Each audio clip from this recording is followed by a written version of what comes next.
Hello everyone. आज हम बात करेंगे संवेग के बारे में। जब हम न्यूटन्स लॉ पढ़ते हैं तो संवेग उसमें बहुत इम्पोर्टेंट है हमारे पास।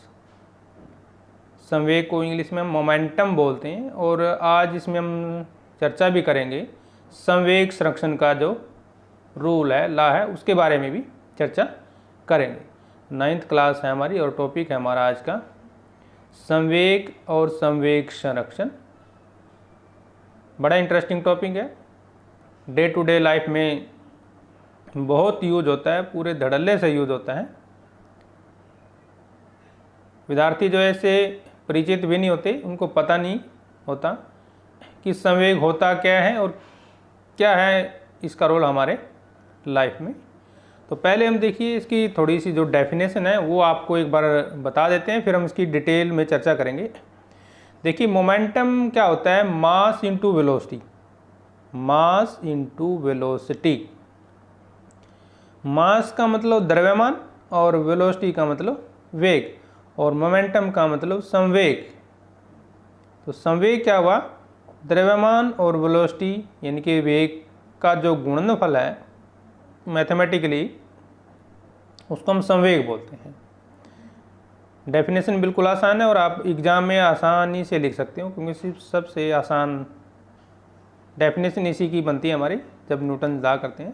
सीधा ही है, द्रव्यमान और वेग के गुणनफल को संवेग कहते हैं। कितनी आसान डेफिनेशन है, याद हो जाएगी एकदम से। लेकिन मेन पॉइंट क्या है, हमारा जो है कॉन्सेप्ट क्लियर होना चाहिए भी होता क्या है संवेग, किस बला का नाम है संवेग। तो आज हम इसी के ऊपर चर्चा करेंगे। पहले आपको देखिए एक बार इसमें देख लीजिए। तो P इसका सिंबल है हमारे पास, P क्या है इसका सिंबल है, देखिए ये P इसका सिंबल है। और M का मतलब मास यानी कि द्रव्यमान और V का मतलब वेलोसिटी यानी कि वेग। ये लिखा है देखिए मोमेंटम यानी कि संवेग, मास यानी कि द्रव्यमान, वेलोसिटी यानी कि वेग। तो इन तीनों पॉइंट से मिलकर बन गया हमारा संवेग। तो डेफिनेशन आपको याद हो गई होगी। तो चलिए हम डिटेल में अब इसकी एक्सप्लेनेशन लेते हैं किस तरह से। हिंदी में यदि आप देखना चाहें तो संवेग क्या हो जाएगा, द्रव्यमान गुणा में वेग। ये इतनी डेफिनेशन लिख देंगे तो भी आपका काम चल जाता है एग्ज़ाम की दृष्टि से। लेकिन एग्ज़ाम हमारा मेन उद्देश्य नहीं होता। साइंस की जब हम बात करते हैं तो हमें जो है उसका बेसिक कॉन्सेप्ट जो है क्लियर होना चाहिए, तभी हमारे बस की बात होती है साइंस पढ़ना। साइंस को जो है समझ के कीजिए, रट्टा मार के मत कीजिए, बिल्कुल आसान है। देखिए आपने कभी सुना होगा, हम कई बार अपने आसपास मोहल्ले में एक दूसरे की चर्चा करते हैं कई बार। जैसे कोई आदमी, कोई पहलवान हो या कोई इंटेलिजेंट हो या कोई एक्स्ट्रा ऑर्डिनरी पर्सन हो, साधारण व्यक्ति हो, तो हम बोलते हैं जैसे मान लो कोई पहलवान है तो दिमाग में आता है भी ये उसको हरा देगा, ये उसको हरा देगा, पछाड़ देगा। तो इसका मतलब हमें उसकी शक्ति के बारे में पता है, आंकलन है उसका, और ये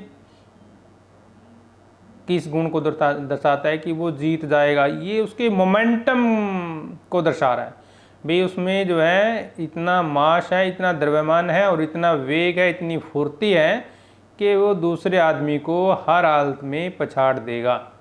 तो ये है सिंपल एग्जाम्पल हमारे सामने जब हम मोमेंटम की बात करते हैं। हम इसमें चैप्टर में आपके सामने एग्जाम्पल भी देंगे और बिल्कुल क्लियर कर देंगे आपका पॉइंट। आपको जब +1 में जाओगे, +2 में जाओगे, BSc में जाओगे तो दोबारा टॉपिक को करने की जरूरत नहीं पड़ने की, ये हमारा वादा है आपसे।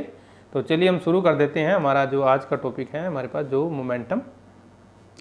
तो मोमेंटम शब्द आपको याद हो गया होगा मेरे ख्याल से, ठीक है। अब चलिए चलते हैं। देखिए पहले हम एक दो एग्जाम्पल और आपको बता देते हैं, तभी आपको ये क्लियर पॉइंट होगा। एक तो ये वेक्टर क्वांटिटी है मोमेंटम, मतलब इसकी दिशा भी होती है और मैग्नीट्यूड तो होता ही होता है, मतलब परिमाण इसका होता है। दूसरा जो मोमेंटम है हमारे पास, कुछ हमारे लाइफ के एक्सपीरियंस हैं, इंडिकेट करते हैं कि हमारे जो लाइफ में इसकी जो इम्पोर्टेंस है वो कितनी है, कितना हमारे लिए जुड़ा हुआ है। तो पहले हम एक सिंपल एग्जांपल आपके सामने रखते हैं, देखिए सुनिए। मान लीजिए कोई एक लाइट वेट व्हीकल है, ठीक है ना, लाइट वेट, ये कोई मान लो व्हीकल है लाइट वेट, क्लियर। और एक है हमारे पास कोई हैवी वेट व्हीकल, ठीक है, ये लाइट वेट व्हीकल है और ये क्या है, एक हैवी वेट व्हीकल है। दो वाहन है हमारे पास। ये मान लो लोडेड है हमारे पास, ट्रक कोई भी फुली लोडेड, सामान भरा हुआ है। और ये कोई छोटा है, खाली लगा लो, चाहे कार भी लगा सकते हैं आप, क्लियर है पॉइंट। दूसरा मान लो हमारे पास ये दोनों जो है हॉरिजॉन्टल रोड पर पार्किंग में है। किस में है ये? पार्किंग में खड़े हैं दोनों। पॉइंट क्लियर हुआ ये? अब मान लो इन दोनों को धक्का देना है, इसको भी धक्का मारना है और इसको भी मारना है जो हैवी वेट है, और आपको कोई बुला रहा है, दो आदमी बुला रहे हैं भी धक्का मारना है, तो आप के लिए कौन सा आसान होगा कि आप आसानी से धक्का मार दो? तो सीधी सी बात है, ये कार। क्यों? क्योंकि इसका द्रव्यमान से क्या है, कम है, और इसका द्रव्यमान क्या है, ज़्यादा है। तो द्रव्यमान पे भी डिपेंड करता है मोमेंटम। जितना ज़्यादा द्रव्यमान होगा उतना ही ज़्यादा संवेग हो जाएगा। और वेलोसिटी पर भी डिपेंड करता है। अब वेलोसिटी पर कैसे? मान लो आपके सामने क्या है, 2 पॉइंट मान के चलते हैं हम। एक तेज गति से कार आ रही है आपके लिए, आपके सामने, और दूसरी ओर से आ रहा है ट्रक। तो किसको रोकना आसान होगा? दोनों की वेलोसिटी सेम है, तो फिर मास देखेंगे, जिसका द्रव्यमान ज़्यादा होगा उसको रोकना मुश्किल हो जाएगा। अब मान लो दोनों का मास सेम है, फिर वेलोसिटी जिसकी ज़्यादा होगी उसको रोकना मुश्किल हो जाता है। तो ये हमारा दूसरा एग्जाम्पल हो गया। एक और मैं आपको एग्जाम्पल सुनाते हैं। मान लो हम कोई पत्थर है, ठीक है, क्या है, पत्थर है। पत्थर को हम ऊंचाई से नीचे की ओर गिराते हैं, एक पत्थर को, और दूसरा पत्थर भी हम ऊपर से नीचे की ओर ऊंचाई पर गिराते हैं। ये पत्थर कम हैवी है और ये ज़्यादा है, मतलब एक छोटा पत्थर है, एक बड़ा पत्थर है। तो आपको कैच करना कौन सा आसान रहेगा? तो सीधी सी बात है, ओब्वियसली ये छोटे को आप आसानी से कैच कर सकते हो। तो ये जो फिनोमिना है, जो ये सिस्टम है, ये डिपेंड कर रहा है मोमेंटम। मतलब जिसका मोमेंटम कम है उसको आसानी से हैंडल कर सकते हैं, और जिसका मोमेंटम ज़्यादा है उसको हम आसानी से हैंडल नहीं कर सकते। ये 2 एग्जाम्पल थे, बाकी और एग्जाम्पल हम करेंगे। तो चलिए अब शुरू कर देते हैं हम हमारा चैप्टर। देखिए, तो डेफिनेशन आपको याद हो गई होगी। अब पॉइंट टू पॉइंट नोट करेंगे। संवेग जो है एक सदिश राशि है, क्योंकि इसका एक परिमाण होता है और दिशा भी होती है, और एक संबंधित राशि कोणीय संवेग है, ठीक है।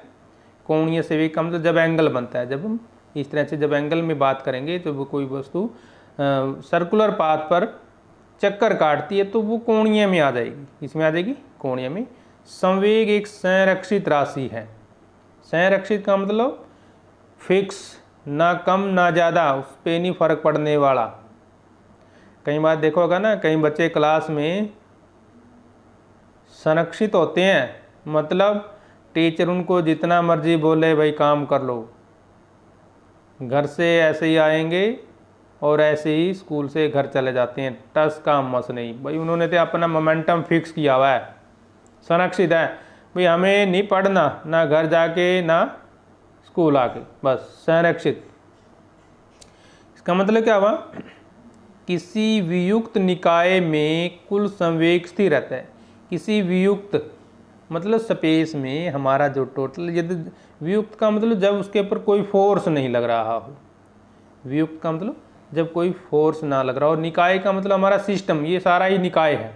सिस्टम, इंग्लिश में सिस्टम बोलते हैं, आपको समझ में आ गया होगा भाई। जैसे हमारा सारा यूनिवर्स हो गया, सारा ब्रह्मांड हो गया, सारा निकाय है, एक सिस्टम है हमारा। तो इसमें टोटल जो हमारा संवेग है वो सेम है, कांस्टेंट है, बदलता नहीं है, स्थिर होता है। हम यह जानते हैं कि यदि कोई बहुत विशाल वस्तु हो तो आपको पता उसको हम नहीं हिला सकते। अभी हमने एग्जाम्पल पढ़ा था सड़क वाला। सड़क के किनारे पर कोई ट्रक खड़ा है तो उसको हिलाने के लिए बहुत ताकत चाहिए, क्योंकि वो भारी है। तो वो भारीपन ही उसका संवेग है, मोमेंटम है। यानी कि वो किस पे डिपेंड कर गया? मास पे डिपेंड कर रहा है। मास का मतलब द्रव्यमान पे डिपेंड कर रहा है।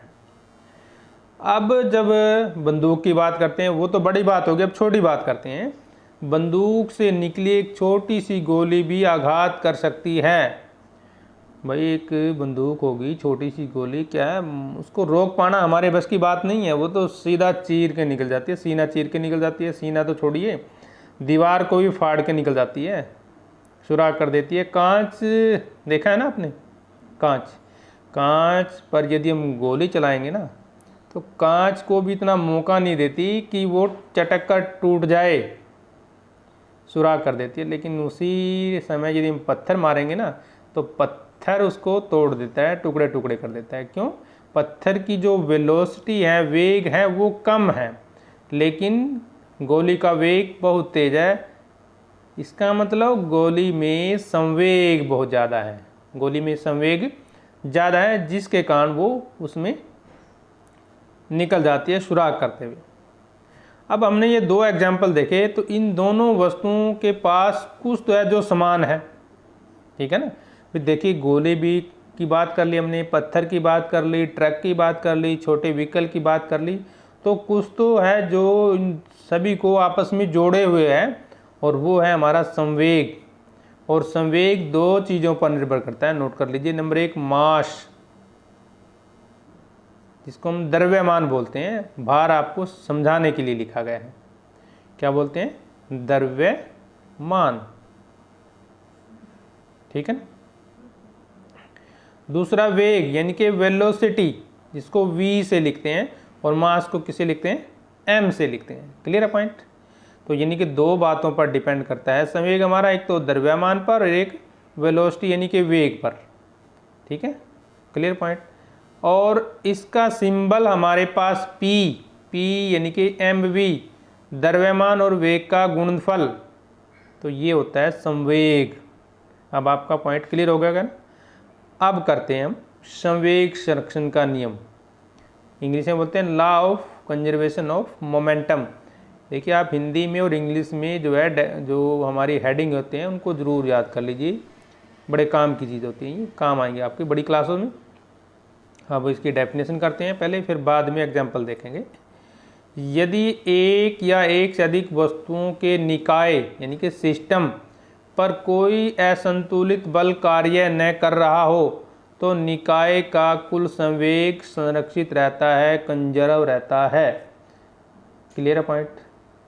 असंतुलित बल का मतलब दोनों साइड से बल अलग अलग न काम करो, सेम का बल काम कर रहा हो, तो इसको क्या बोलते हैं? संवेग संरक्षण का नियम बोलते हैं, ठीक है। कहने का मतलब क्या है कि एक वस्तु में जितना संवेग परिवर्तन होता है, एक वस्तु में जितना संवेग परिवर्तन होता है ना, दूसरे में भी उतना ही संवेग परिवर्तन होगा, लेकिन विपरीत दिशा में हो जाता है। जैसे ही मान लो आपने पत्थर मारा किसी दीवार पर, तो वो पत्थर में संवेग है, दीवार पे टकराएगा, तो जो दीवार पे टकराया और उससे पहले था, दोनों का संवेग क्या रहेगा? सेम रहेगा। क्लियर है पॉइंट? देखिए, पृथ्वी के बारे में एक इंपॉर्टेंट पॉइंट हमारे पास, जब वस्तु पृथ्वी की ओर गिरती है तो उसका वेग बढ़ जाता है, वेग उसका बढ़ जाएगा, क्योंकि उसको ग्रेविटी अपनी ओर खींच दिया, जिसको हम गुरुत्व बल बोलते हैं, और जी से हम इसको लिखते हैं, जी, स्मॉल जी। गुरुत्व बल उसको खींचता है तो वेग बढ़ जाएगा। क्लियर है पॉइंट? अब जो हमारी पृथ्वी है, वस्तु को खींचती है, इसी प्रकार वस्तु भी पृथ्वी को खींचती है। लेकिन है तो हंसने वाली बात भाई, एक मान लो हमने कोई छोटा सा टुकड़ा पत्थर का ऊपर फेंक दिया, पृथ्वी तो खींच लिया और वो भी खींच रहा है, अभी खींच रहा है, क्योंकि ये लॉ ऑफ ग्रेविटेशन कहता है, हमारा जो गुरुत्वाकर्षण का नियम है, वो कहता है कि हमारे संसार की प्रत्येक बॉडी दूसरी बॉडी को अपनी ओर खींचती है, वो बात अलग है कि उसके पास इतना फोर्स नहीं है कि वो चिपका ले, मतलब बल कम होने के कारण वो दिखाई नहीं देता और अट्रैक्शन नहीं हो पाता। और पृथ्वी का भी ऊपर की ओर संवेग उसी दर से बढ़ जाता है।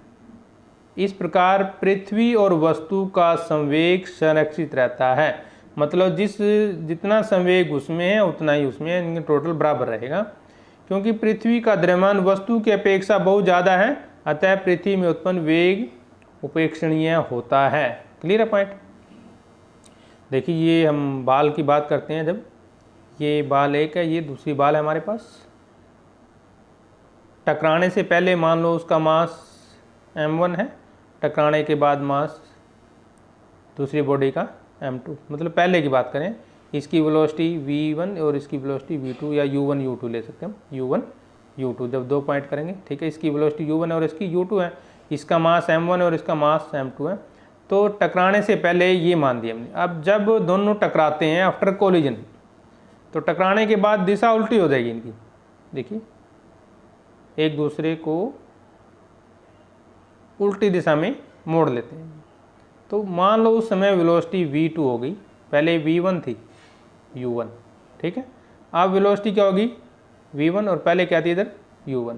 मास तो सेम रहेगा, मास नहीं चेंज होगा, ठीक है, मास नहीं चेंज होता, मास सेम रहता है।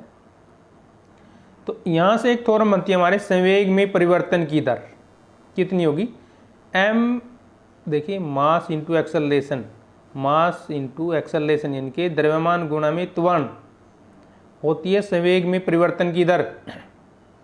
तो ये जो v माइनस यू बटे टी हमने पढ़ा था पिछले चैप्टर में, वो a के बराबर होता है, इनके त्वरण होता है। इनके लगाया गया बल किसके अनुपात में है, इसके अनुपात में, यानी कि संवेग में परिवर्तन की दर लगाया गया बल सेम होता है हमारे पास। अब प्रोपोर्शनल का नाम कम लगाएंगे k, क्या लगा देंगे k, तो ये k आ गया इस प्रोपोर्शनल के नाम का, तो यहाँ पे बराबर का चिन्ह मानिए। अब v माइनस यू बटे टी ये किसके बराबर होता है, a के बराबर होता है, तो ये आ गया हमारे पास a। और ये हमने पढ़ा है फोर्स किसके बराबर होता है, मास इंटू एक्सेलरेशन। जब हम k की वैल्यू 1 ले लेते हैं, k की वैल्यू क्या ले लें 1 ले लें, तो ये हो जाएगा हमारे पास सिस्टम। अब आफ्टर टी टाइम दूसरा डेरिवेशन करते हैं। टी समय में संवेग में परिवर्तन क्या होगा, जो अंतिम संवेग है इनके P2 और जो शुरू का संवेग है दोनों को घटा दो, ठीक है। यानी कि शुरू का संवेग हमारे पास क्या हो गया mu और लास्ट का क्या होगा mv, यही होगा ना, क्योंकि P बराबर mv होता है, हमने अभी डेफिनेशन पढ़ी थी ना, P इक्वल टू mv होता है। तो ये फाइनल है और ये लास्ट है, इन दोनों को घटा दो तो m कॉमन आ गया, तो v माइनस यू हो गया ये, ठीक है। अब जब हम टाइम की बात करेंगे दोनों और टाइम से हम डिवाइड कर देते हैं, देखिए टाइम से डिवाइड हो गया दोनों साइड। अब वही बात फिर एक्सेलरेशन किसके बराबर होता है, v minus you divide by T, ये बात। तो यानी कि चेंज इन मोमेंटम, संवेग में परिवर्तन क्या होगा, मास इंटू एक्सेलरेशन, ये फोर्स। तो ये देखिए इधर से फोर्स आ गया, पहले हमने फोर्स निकाला था, इसमें क्या निकाला था, देखिए फोर्स निकाला था, वो किसके बराबर आया था ma। अब यहाँ से हमने इसको रिवर्स कर दिया, उल्टा कर दिया, तो वो क्या आ गया m के बराबर था, यानी कि m में किसके बराबर आ गया, फोर्स के बराबर आ गया। तो ये है हमारे संवेग संरक्षण का मैथमेटिकल फॉर्मूलेशन।